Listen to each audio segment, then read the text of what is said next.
Assalamualaikum warahmatullahi wabarakatuh. Bersama saya dalam siri yang ketiga yang tiada dalam terjemahan.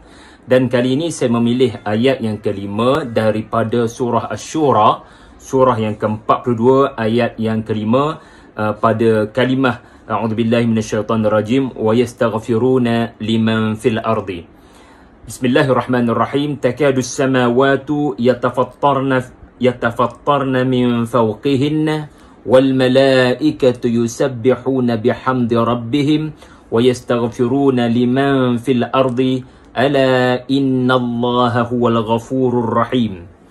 Terjemahan kepada ayat yang kelima, hampir sahaja langit itu pecah kerana sebelah atasnya kerana kebesaran Allah, dan malaikat-malaikat bertasbih memuji Tuhannya dan memohon keampunan untuk orang yang ada di bumi. Ingatlah, sesungguhnya Allah itu Maha Pengampun lagi Maha Penyayang. Ini terjemahan yang saya baca daripada Mu'jam Al-Quran Perkata.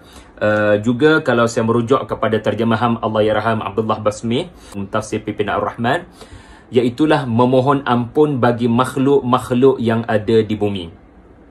Malaikat bertasbih dengan memuji Tuhannya serta memohon ampun bagi makhluk-makhluk yang ada di bumi. Baik tuan-tuan, apabila kita melihat kepada terjemahan ayat ini, lalu kita mahu melakukan penghayatan makna ataupun tadabbur, maka seharusnya ada satu persoalan yang tidak ada di dalam terjemahan, ya, iaitulah adakah malaikat memohon ampun kepada seluruh makhluk-makhluk yang ada di atas muka bumi? Adakah maksud ayat ini malaikat memohon ampun kepada seluruh manusia, termasuk yang kafir? Jadi kalaulah kita tidak ada pengetahuan tentang tafsiran ataupun tidak merujuk kepada kitab tafsir, maka kita boleh beranggapan, Masya Allah, malaikat sangatlah baik hati, bukan sekadar memohon ampun kepada orang beriman, bahkan seluruh manusia walaupun tidak beriman. Jadi tadabbur begitu tidak kena, ya. Maka dalam hal ini kita perlu merujuk tafsir. Maka ahli-ahli tafsir seperti Al-Imam At-Tabari telah menyebut wa yas'aluna rabbahum al-maghfirah lidhunubi man fil ardi min ahli al-iman bih. Maksudnya hanya kepada orang yang beriman sahaja. Tafsir Al-Am yuridu bihil khas.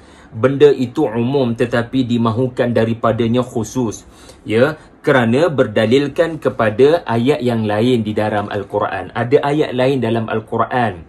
Ya, kita kena belik dua surah sebelum Asy-Syura, iaitu surah Ghafir pada ayat yang ke-7, di mana ada tafsir ayat dengan ayat yang lain, di mana Allah Ta'ala menyebut para malaikat yang memikul arash, antara kerja mereka adalah wayastaghfiruna lilladzina amanu. Wayastaghfiruna lilladzina amanu. Ini menunjukkan para malaikat memohon ampun kepada sebahagian manusia di atas muka bumi, bukan semuanya.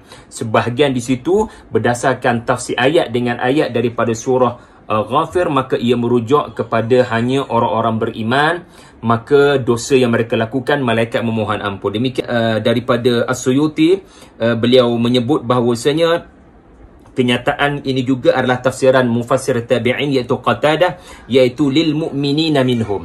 So bukan semua manusia tetapi hanya orang-orang yang beriman sahaja. Para malaikat memang mengatur rezeki. Allah Ta'ala perintahkan walaupun kepada orang kafir, ya, para malaikat diutuskan untuk mengatur rezeki. Allah Ta'ala, ya, mengarahkan para malaikat untuk menguruskan rezeki Allah, kerana Allah itu Ar-Rahman, termasuk pada orang kafir, tetapi tidak memohon ampun.